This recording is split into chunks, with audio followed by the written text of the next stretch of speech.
we go. When you first look at it, how many arrows do you see moving up and to the right? When you first look at it, how many do you see? Three. This whole presentation is about getting three people all trying to work in the same direction individually, but then collectively to get a super arrow. It could be 3, 4, or 5, and symbolically here with 3. The idea is to get leaders working better together, and to do that, to get that super arrow, that big lift.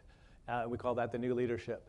And why not use technology and analytics to help us do that even better? We use it to reinvent sports teams.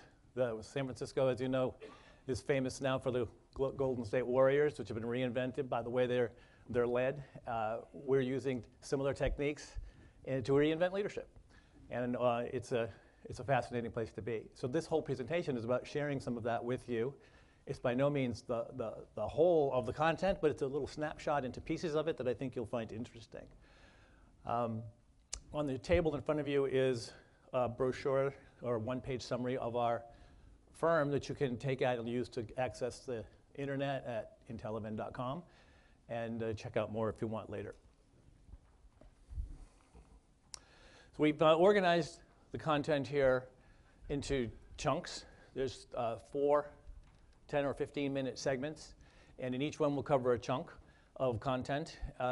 One will be on how leaders choose to lead, not just whatever, but how they actually make a conscious decision to decide how to lead. And we'll also talk about how leaders, the new leaders, get good at getting feedback. They get good at giving feedback, but in order to give good feedback, you first have to learn to get good feedback. And also how to manage the skill set among the top team to achieve maximum results. And as you think about the content that and absorb it that we're dealing with here today, there's really 3 frames that you can have in mind. One is yourself. So you can think about everything we have to cover here today in terms of yourself. You can think of it in terms of your organization, where you work, or you can think of it in terms of a client organization. And I encourage you to use that frame, any of those 3 frames down the road, but today in this session, pick one, and let's stay in that frame. And in the course of the content, I'm going to ask you to apply some of the content along the way, and I want to make sure that you apply it to the same organization throughout. So pick an organization, either yourself, one that you run, or one that you're part of, or one that you serve, and have that in mind starting now. And grab the piece of paper in the middle, because along the way, I'll ask you to write something down a few times, and just want to make sure that's easy for you to do. Don't overanalyze it, don't think about it too much, but whatever comes to mind in that context, I appreciate it. So here's the dream. Every organization, we imagine, moving continuously and constantly up and to the right. And wouldn't that be great if it really was that way? That's what we all have in mind. The reality is, there's usually bumps and grinds along the way. And if you look back at any successful organization, you can almost always find a series of step-ups in performance, something that accounted for a major transformation in the face of a turbulence that the organization, the team, the leadership broke through and saved themselves and got on track through that inflection point to the next level of performance. And if they didn't, what they were avoiding, and what sometimes happens is they take the spiral down because they don't do it in time, or they don't do it well, or they don't do the right thing. So if you look at it, again, over time, what tends to happen is that organizations progress through stages of maturity. And there are roughly, more or less, 5 stages of organization evolution. From the very idea, to a startup, to a real credible running operation, to a sustainable organization that becomes a mature organization. And each of these is defined by a certain set of characteristics and a certain set of things they're worried about at each stage. Let's look at it quickly. The concept stage, you have an idea, you have some people, some money. And the idea is to get started. How do we get this off the ground? So timing becomes important as well. You know, which is more important, the idea, the money, the people? Depends on what you have and what you need. So if you have money, you're looking for the idea and the people. If you're people, you're looking for the idea or the money. They're all always in demand by the ones you don't have. And then, of course, if you have it all come together, timing becomes important. Then startup, you have your first clients, your first employees, you've got some money either through getting some funding or some revenue, And your issue, your concern is, how do I prove that this concept has merit, that it works? And you're often worried about survival. How do I get the next dollar to stay in business? How do we get the next resource to honor the commitments we just made to the next client?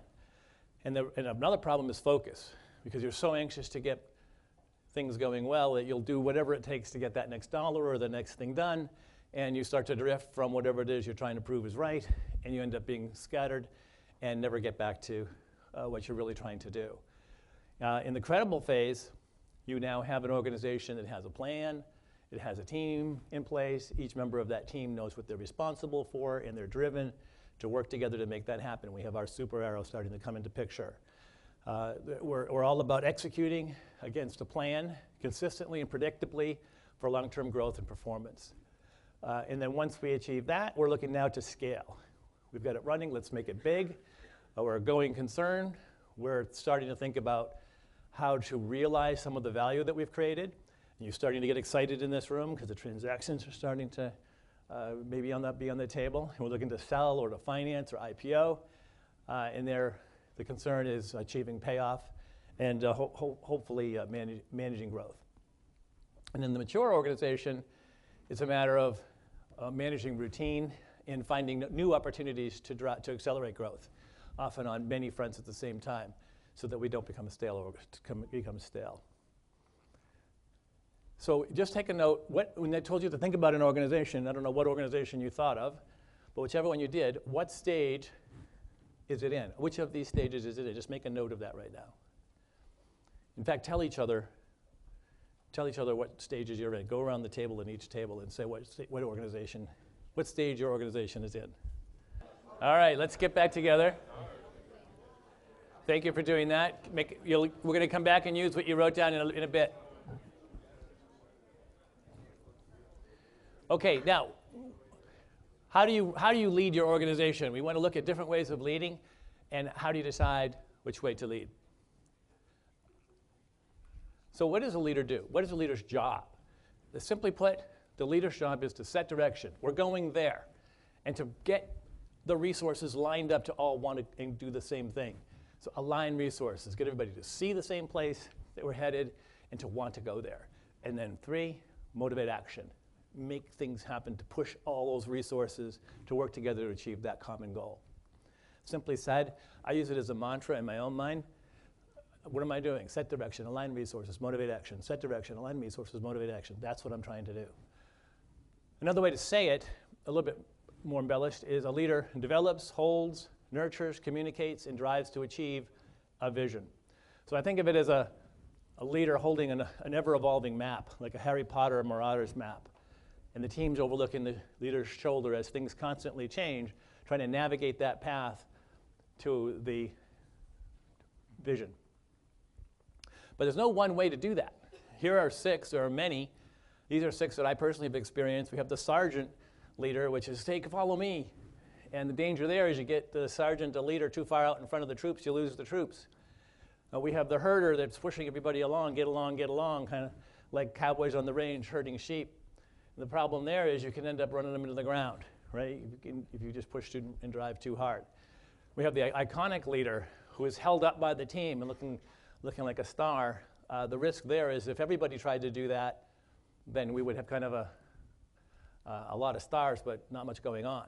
So it could be very dangerous. Then we have the hero leader, where the leader carries the team on their back and makes everything happen. And that's fine when it works, but it's hard to do that for a long time. It's a lot to carry. It's hard to do it often, and you can't do it in many places at the same time. It doesn't scale very well. So it's a very ineffective in the long run. The teacher model is great when the leader knows what everybody needs to be doing, creating a space for the next generation of leaders to walk into, to grow into, and to do well, which is great when the teacher or the leader knows everything that needs to be done. But what about if some things need to be done that the leader doesn't already know? That could be extremely risky in that scenario. Then we have the league of leaders, or the cooperative leadership, where each member of the top team is themselves a leader. And so we have each one good at something different that's important to the whole, and dedicated and committed to making that happen, and working together with the others as a collection or a league of leaders towards that common goal. And that's the super arrow that we're going for. This presentation is available to you on intellivision.com in the events section. You'll see IR Global. And if you go there, you can click that team of leaders at the bottom and see a video of a guy who is actually choosing a way to lead that you might find interesting. It's the leadership lessons of a dancing man you might find interesting. Now, there's how do most people decide which way to lead? Which of these are right, which of these are wrong? How do you decide? Any ideas? All of them. They're all right, they're all wrong, right? It depends on the situation. You could say it's situational, which means you pick the one that seems right at the time. The reality is most leaders decide which of these to do or which way to lead based simply on what they've learned to do over time because it worked. So they just fall into a way of being a leader. The point we're trying to get to here is that it's a choice. It's a conscious choice to decide to lead one way or the other. And you can intelligently make that choice based on some factors. First of all, the situational choice is a risky one if by situational you mean a situation that varies day to day or hour by hour or week by week. If you're leading something that goes on over time, if you change the way you lead constantly, you'll end up creating chaos for your team and for your reporting environment and those that are working with you. So you have to be careful about defaulting to a situational leadership style that's constantly changing. So we look for consistency because it increases consistency and predictability. It adds to the odds of success. Now, when you're choosing a leadership style, it's wise to think about what is it I'm trying to do? Who do I have to work with and what resources do I have? How much time do I have? And then an all-important one is, how do you like to lead? Because when you have to lead in a way or choose to lead in a way that's out of sorts with how you like to lead, you have a good opportunity for bad things happening. So if you have a short time to do a lot of work that's very important and the people that are on the team don't know very much about it, they've never done it before, then that might call for a very directorial almost style. If you have some time and you have resources that have been there and done that a little bit, you can take a little bit more time and be a little bit more hands-off. So it depends on the situation. And the point here is not anyone is right or wrong, it's to think about it as a leader and consciously decide what kind of leader to be. Now the styles that people tend to gravitate towards over time have changed as time has rolled on. You have the command and control before before 1970, it's very common, military style, very hierarchical, sort of modeled after the Roman centurion model. Then you have, in the 70s and 80s, more democratic forms of leadership started to become popular. But the rules and the systems and the tools and the techniques for that never really gelled to the point where it was clear how to do that. But the idea was very popular. And now I think what we're in the new leadership era, I think, is inclusive and high trust relationships where the leader sees himself as part of a stakeholder community that they're highly connected to, and they know where people are, people know where they are. There's communications going on all around. I mean, people see leaders now and see the flaws in those leaders and communicate those flaws to each other and to the world through Twitter and Facebook and whatever else, Glassdoor, all kinds of social media, that if a leader is not in tune with that, why wouldn't they be, right? I mean, if people are knowing these things about you as a leader, wouldn't you like to know that's what they're thinking? And why not tap into that and then do something about it to affect that thinking or to affect your own self, to grow and mature as a leader and to involve others in the active art of leadership. So what kind of leader are you, or what kind of leader do you work for, or what kind of leader do you serve as a client situation? Take a note, same thing, write it down, tell each other what kind of leader, based on what you've seen here or what else comes to your mind, what kind of leader are you? So the next phase, or the next stage here we're going to talk about is feedback. So we talked about people already in this room perhaps have something to tell me about how I am, who I am, and how I'm doing. I'd like to know what that is at some point so that I can either ignore it, or I can learn from it, or I can choose to work on it or factor it into whatever I'm doing. I want to have that choice. If I'm a good leader, a new leader, I'm very interested in that, especially among my top team. What we found is that, again, sort of the answer lies within the team. The team can help each other, members of a team can help each other perform at much higher levels, but they've got to learn how to work with each other by listening to each other and engaging with each other. And you'll see what I'm talking about here. So here's a leader. In fact, this person on the right, the reviewee, I like to think that's me when I was promoted to be a leader of a large group in my first company. One of the founders of the company was my boss, and they're supposed to write my review. And now that I was promoted, I was in charge, I was a vice president and highly responsible and highly regarded. His comment to me was, "You're in the big leagues now, write your own review." I was probably in my rank around 30 years old, and I'm thinking, that can't be right. there's got to be things he knows or somebody knows that I need to know to be better. And the way it usually works, if it works at all, I mean, a lot of people just don't do reviews, is based on whatever my boss recollects, whatever notes he might have made, at some point in the year, he pulls those together, prepares a review, and administers a review. And then now I'm thinking of myself as a reviewer. I was recently the CEO and chairman of a company where I had a COO that I was grooming and training and growing to be a CEO. And I was writing his review, and when I gave him some feedback that he was dissing people that worked for him because whenever they interacted with him, he was on his cell phone, right? He was doing something with his devices. And he was a very smart guy, high-powered Dartmouth MBA, super-powered guy, very highly analytical, could process 2 or 3 things at the same time, at least that's what he thought. And so he said to me, "You just don't understand me and how I work. I'm not dissing anybody. Everybody's fine." Were they really, though? No. And the reality is that this approach, which is quite common, is hard to do. It's hard for the reviewer to sit down and pull together a solid review because they don't have notes, and it's hard to remember a year's worth of performance when it comes time to put it all done. So it's hard, therefore you put it off. Eventually the time comes, and then you do it rushed at the last minute, and it's just not very good. It tends to be arbitrary based on the orientation, ability, perspective of the one preparing the review.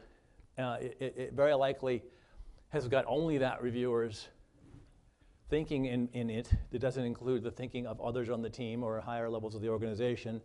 So it might not represent the best of the team thinking and interests. The very hard stuff gets swept under the rug and not dealt with. It can be demoralizing for the reviewee because the reviewer feels compelled to either have a very long list or a very harsh list and doesn't particularly know how to administer that, and it's received very poorly. And it's also, as we see here, easy to ignore the feedback. And the person doing the review rarely gets evaluated or given any guidance on how to do a better review. No one looks at it. So what's another approach? Well, this is an approach we've used with great success over the past decade, and it's getting some momentum. And what it is same reviewer, same reviewee, but instead of the reviewer writing the review on their own, they collect information from a stakeholder base. And these would be people that the reviewer and the reviewee agree have a stake in the reviewee's performance, have witnessed, seen, have an idea about what needs to be communicated, and know the person. And we collect information on basically 4 things. What is this person good at? What have they contributed? What have they done that's great? How have they grown over the past period, and what should they concentrate on getting better at next? How hard is it to fill that out for any person that you happen to know?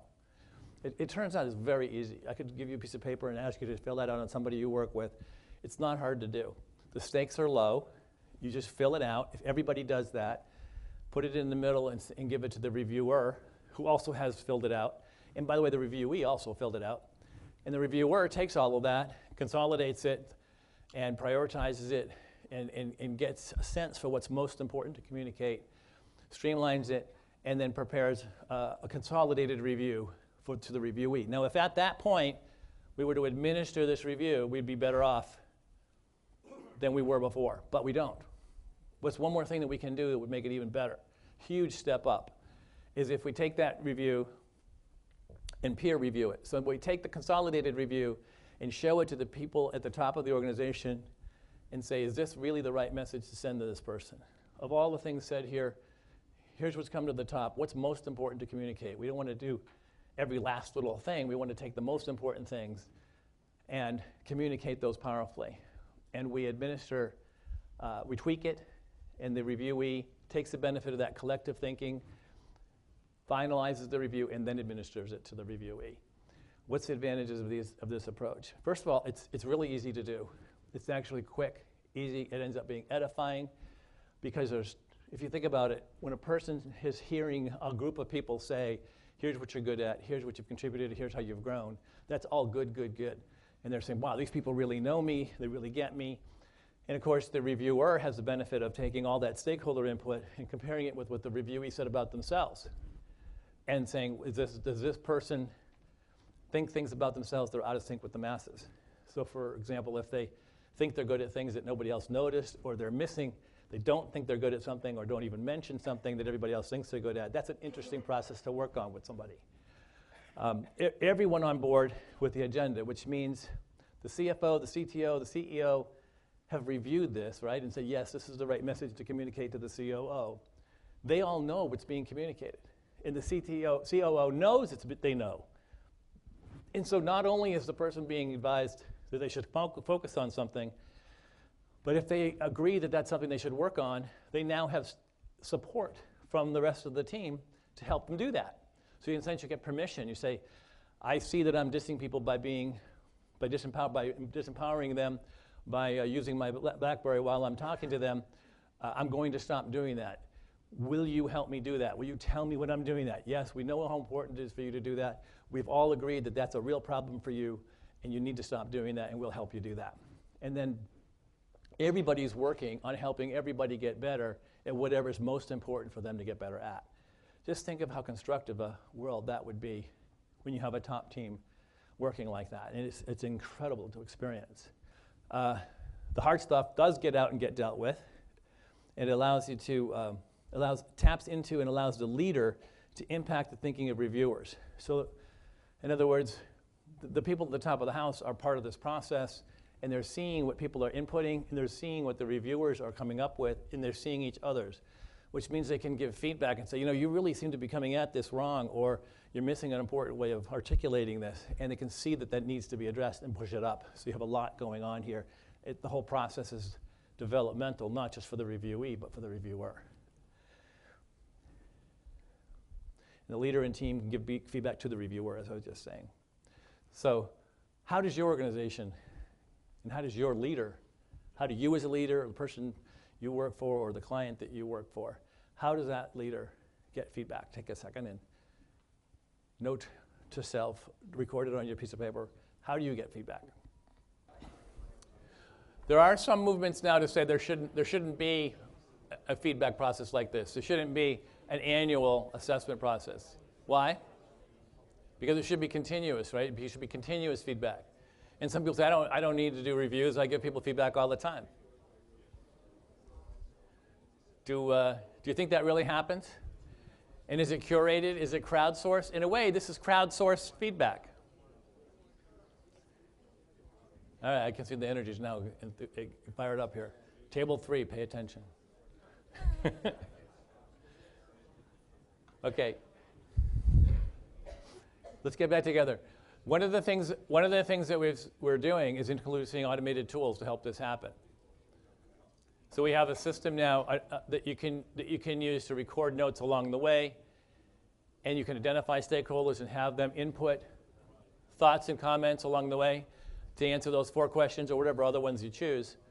And that annually, or whatever periodicity you want, if it's on a quarterly basis, or you could do it more or less if you like, drives a process to bring this information together and present it. So the administrative burden goes to essentially nothing. So there are ways to provide automated support to processes of this sort. And we're inventing them and putting them into place and finding that they're easy to do, they work, and people get extraordinary benefit from it.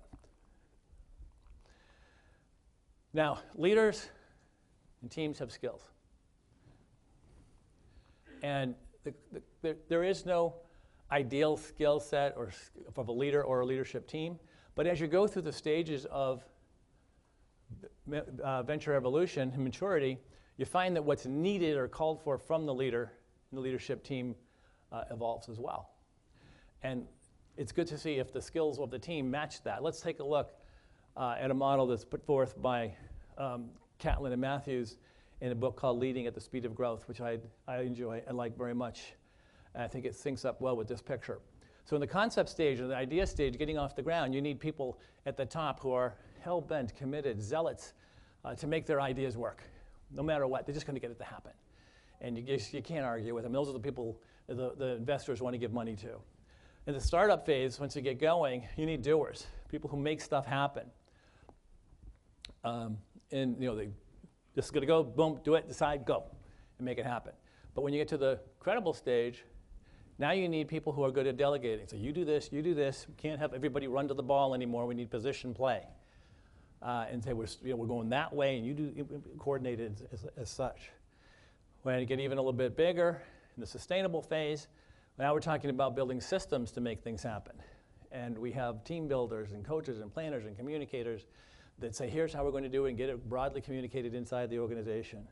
When we get to the most advanced stage, we're looking at changing the way the world works. So this is an innovator, idea catalyzer who basically redefines the industry and communicates that outside while all this is still happening inside. So we have a different set of things going on. I think you might be able to identify with that. So what happens a lot of times is in the very far left, you see in the 0.0 there to startup, everything's going great, but all of a sudden it hits the wall.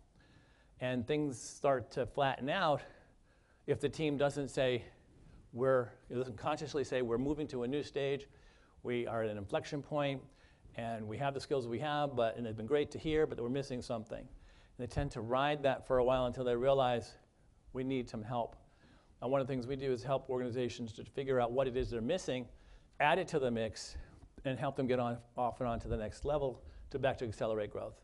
And this essentially happens over and over again over the course of evolution and maturity, as we saw earlier. If you put it down to the sort of the science of it, people know things. That's the green skill. They know things about the industry they serve or the function that they perform or the way their organization works. And they think about what they know, come up with ideas. They analyze it. They develop a plan. They create an idea of how to make things happen. And then they do something, act. And they influence others. They take steps themselves. They put together a work plan and drive it to happen. So we have know, think, act, each informing and driving the other.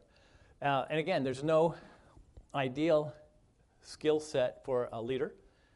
And there's no leader that could be good at all of these things. So there's always a portfolio of strengths up and down based on whoever this person is against those 9 different characteristics organized into the 3 skill areas, know, think, act. And if you took a look at an individual and then a group of individuals and added this up and looked at it for a team, you'd get an idea of how a team looks for in terms of how its skills are composed. And one of the things we have done is developed a tool, a methodology for surveying a team. So each member of the top team fills out 30 questions on themselves and on each other. And we do that and collect data for the whole team, pull all that together, and then run it through a model which has been developed based on studying thousands of organizations over multiple years, and come up with scores for how people are in terms of the view of each other, in terms of their skill strength in each of those 9 areas. And so you have the summary 3 here, and then the detail for the 9 for the team as a whole and for each person. And this can be extremely valuable information to a team, to the leader, and to the members of the team.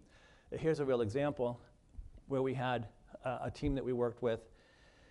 And you see in the bottom, the summary, know, think, act. They were very well developed in the know, a little less so in the think, and just a little bit more in the act. And the way we interpret this is this team knows a lot. So you can see they're very, very high in terms of technology and function, pretty high in organizations, pretty high in industry, but short on imaginative ways to get important things done. So the thinking skills were lower. and they were not strong on rollout. They didn't tend to have a bias for action to the same degree that they had the idea of knowing things and figuring out what they wanted to do. So our suggestion to them would be, it would be wise to give more thought as to how to get important things done rather than just firing out and doing them. So it's basically, rather than ready, fire, aim, basically it's moved to ready, aim, fire. And we're saying, challenge yourself, be more thoughtful about coming up with ways to make things work. Don't just try them, whatever comes to mind, and then fail and then be done. And that leads me to want to ask you, I'll give you some more examples of how this is put to work, but before we do, what do you think your organization, the one you're thinking of from today, how do you think it scores in terms of know, think, act? So for know, think, act, don't go to the 9, just go to the 3. Which is higher, the know, the think, or the act? And make a note of that on your chart. So it turns out, with the data that we've collected and studied for over 24,000 data points for organizations that were successful at different stages, then you can add all that up and look at it and come up with a notional ideal or a norm for what is the best, based on the experience up till now, for an organization's skill set at the top by stage. So you can see in the concept stage, we need more act skills, get stuff done. In the startup stage, we need to know a lot about what we're doing, still need to get a lot of stuff done, not to worry about creative. In the credible stage, so you see each stage, you can sort of see a different profile starts to emerge as the ideal. Now it doesn't mean it's the one and the only, but it's one to look at your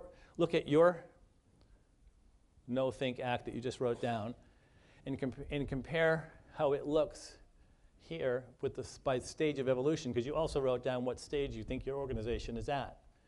So look and see how it compares. Does what you wrote down compare well with that? Well, I know it's just notional and you did it off the top of your head, and we have a much more scientific way of doing that with the survey and from the multi-rater survey instrument, which can give a much more precise answer. But to give you the idea that if you know how you are by stage, and you know what stage you're in, you know how you are, and you say, I want to be more like what the time-honored ideal is, and I want to get ready for the next phase, so I know I need to start to work on the following things based on what this is telling me, then you can do things in your organization to get that to happen. It can drive how you evaluate what's going on. It can drive recruiting, selection, assigning who to do what, coaching, incentives. People are going to do what you ask them to do and what you motivate them to do through incentives. Training, retention, transition, people moving from one job to another, bringing people in, bringing people up, setting goals, and just as a starter set. So there's a lot you can do once you know where you are, where you want to be, if you drive it, and it's worth doing. Here's an organization that one of our team members worked on, a global medical device manufacturer. They did the survey and came out with the 9 skill sets as you see here. The heavy bar going across is where they wanted to be, and the tops of those graphs show, the bars show where they actually were. So those gaps are what they wanted to fill. And they filled those gaps, or they worked on filling those gaps by doing some of those things we said before. Culling the team, adding to the team, doing some training, doing some coaching, doing some other interventions. And that led to ultimately a post-intervention profile that looked more like this. So you can see the gaps are getting closed. You say, well, that's wonderful, but so what? What are the results? Well, here's that same organization and how it performed for 5 years prior to the intervention. And you can see a couple of things. It's pretty flat. You can also notice that the metric OI, that stands for operating income, i.e. profit, is pretty much non-existent. There is no profit. So that's not a happy state. So did the intervention, and guess what? In the 5 years that followed, it went like that. So you see it continuous up and to the right, and you see operating income now significant and growing. That's what we're looking for. Here's another team that in 2014 looked like on the left. In 2015, it looked like on the right. So you can see a gradual progression here. And what they did was added functional depth, lost some industry depth with significant gain in organization skills because they lost one key member of the team on purpose. They wanted him to go, and they brought in 2 new members who don't know the organization yet, but who will. They lost ground on analysis and creativity, offset by advances in strategy, so about the same in terms of figuring out what to do, and that's probably a place they still need to work. A significant depth and skill advancement in terms of getting things done, to be more biased for action. So what we say now to this team is you need to continue to work on aiming before firing, and challenge yourself to be more creative with what you know now that you know more. The key from all of this is that skill mix matters. It can be measured. It can be managed. You can plan what you want it to be, and then you can make it better. Net, new leaders, the best leaders, good leaders, modern leaders manage their skill mix. It's very doable. It's important to do. It can be done. And it's not even that hard. But you just have to decide to do it. And no matter what, these drive the right discussions so that when a leader is interested in this, you collect the data, you share the data with the leader shares it with the team, perhaps with some facilitative help, the right conversations happen. How do we get better? How do we work better together? How do we use systems to do better? My question for you now is, what do you take from this? Does it make any sense? What does it mean for you? What does it mean for your organization? What does it mean for your clients? You're successful if you have good players.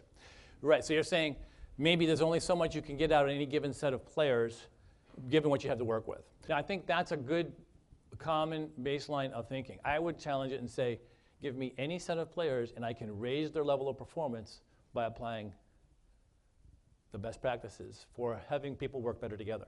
Not that it's be the most of any team, so to be even better if I had good players, but I can get any group of people doing anything to do it better by getting them to work better together. It's amazing how easy that is, for me anyway, to do, and I like to teach people to do that.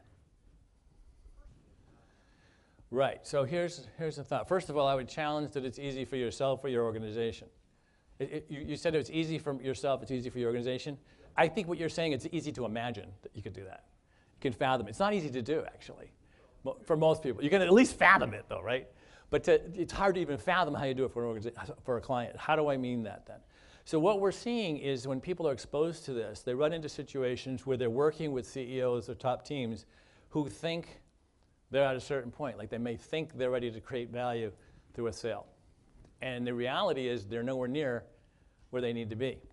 And they need help. So and we run into this all the time. You may run into this all the time. There's people who are out of sorts with respect to what they think they're worth what they probably are worth. Well, one thing you can do is tell them to do stuff like this. And they can do it or not, whatever, right? But at least you see the opportunity, and you can refer them to these sorts of resources, the tools and techniques.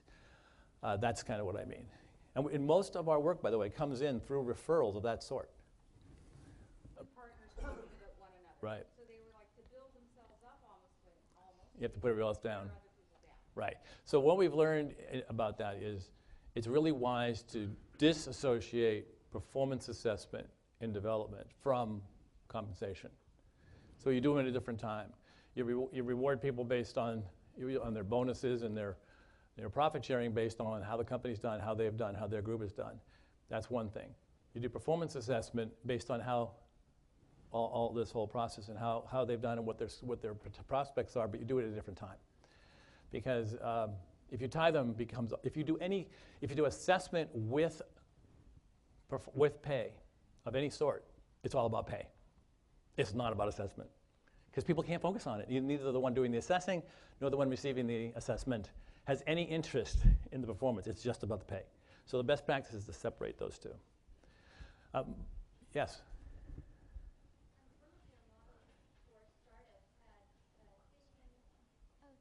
Thank you. Maybe this is better. Great. One of your models for startups had thinking, knowledge, and action, and thinking was the skill that was least required for a startup. Right. And I'm curious about that. I work in the IP world, okay. And some of my clients are startups, and creativity is a really essential feature of their business at the startup stage, and I think creativity was part of the thinking skill. Well, so yeah. does this apply for everything, or am No. I giving a different definition to Well, thinking than you do? Or? Well, first of all, realize that for me, the most important thing about this is it gets the right conversation going. If you can be overly precise and overly prescriptive, I wouldn't worry about it too much. But I could rationalize it either, in this way. I could say you need an initial dose of creativity to get off the ground. But once you're in that startup mode, the creativity almost hurts you because you're kind of wandering around doing all kinds of new things. What you really want is to take the idea and get it to happen. So it's really a force of action. So it's not that you're not creative, it's that the relative value of the strength is a little bit diminished relative to the others in terms of driving to success. So there's an initial dose of creativity and then there's action. But like I said, I wouldn't get too hung up on it, because more important to me is not that you look exactly like this or worry too much about whether that's right or wrong. It's more just relatively speaking, how have other people experienced it? And let's get that discussion going inside, and we can come up with our own assessment of what we want to be. We could say, thank you very much, that was interesting, we get it. Put that aside and figure out how you want to be. Now you're on the right track. That to me is the big lift.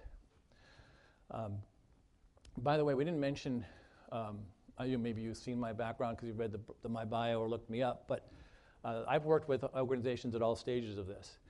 And I enjoy all stages, to tell you the truth, but I mostly now work at what I would call startup to credible. So my real passion and interest is in helping organizations get clear about what they're trying to do, put together the top team with assigned roles who know what they're supposed to do and are driven to do it in a predictable, reliable, repeatable, ultimately scalable way.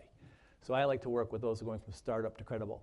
So I personally have less experience with spending a ton of time with those at the very earliest stages, because to me that's a squirrel cage. It's like, I'm constantly trying to figure out what do we really got here, what's going to work, and I can say, give me anything, we'll make it work. Right? So I take any little thing and get it on track to making it big. Any other comments or questions? So you have this chart in front of you. We handed it out. If you're interested, pick it up, take it with you. You want to get in touch with us, our contact information is there. Remember, what we do is help organizations get to that next level through an inflection point. If you have clients that have that need, we may have resources, both in terms of people, but also systems and processes that you may benefit from. A lot of those are accessible online. There is a lot of content on Intellivan.com that is very useful. There's tools, videos, insights. It's all free. We have a blog which is featured on the site every once or twice a month. We put out usually something based on what we're dealing with a client at a point in time that tells a story and what we've done that sort of pushes it forward that could be interesting to you. We publish those on the site and we send them to subscribers, so you're welcome to subscribe. We also send them out via Twitter at Intellivan. We also have packaged content out there that you can use. There's a syllabus for a course that I developed for American University that I now give at the University of San Francisco. Both were for master's programs in organization development on organization analysis and strategy, leading change. We also have a reading list for that course and the windows of time, which are the detailed course, hour by hour. What are we covering? It's all free online. The PDF of today's slides, as I mentioned, is available on Intellivan.com in the events section. This conference may also make it available to you. That's fine. We also do some work for hire. We have what's called a board in a box. It's an executive session where we essentially form or become and serve as a high-functioning board, which is one of the most important things that most companies don't have and don't do well, especially those we work with. They may have a corporate board that sort of has defined these people have the role of board member, but is it high-functioning? Is it doing what it should do? Maybe not, and that's really where we often initially add value. Simply, the agenda is, what is it you're trying to do? What have you done to do it? What happened when you did it? What did you learn from that? What do you plan to do next? We ask a lot of good questions to push up thinking and then give advice. The organization's then free to follow that advice or not, go away for some time, come back 3 months later, we do it again. Ultimately, what that tends to do is institutionalize a governance process that lifts the game. Ultimately, broadening the perspective and raising the perspective to be doing exactly what a company should be doing at the board level. So we often start working with organizations with that. We also do workshops, strategy workshops. Just got if anybody here is from Spain, by the way, please come up to me afterwards, because we just have a new client in Spain that has hired us to facilitate their annual leadership strategy offsite, which is something we do quite often. It's one of our most popular offerings. We have a system for doing annual leadership offsites, which is extraordinarily effective. It's also available and published on the site, so you don't even need us if you want to just go do it. If you want help, how to put it to work, you or your clients, we're here for you, either remotely or in person. We physically are located in San Francisco, Washington, and Boston, but we serve clients around the world. The executive assessment and development is what we've talked a lot about here today. You see how that plays out, and we have, as I mentioned, automated tools for the individual and the team assessment and development, and we're happy to share those with you. Those do involve a fee. And then we have the workbook. We have actually brought a couple, and I think you're going to do a raffle to, if anybody's interested, to get one. And that's it. Thank you.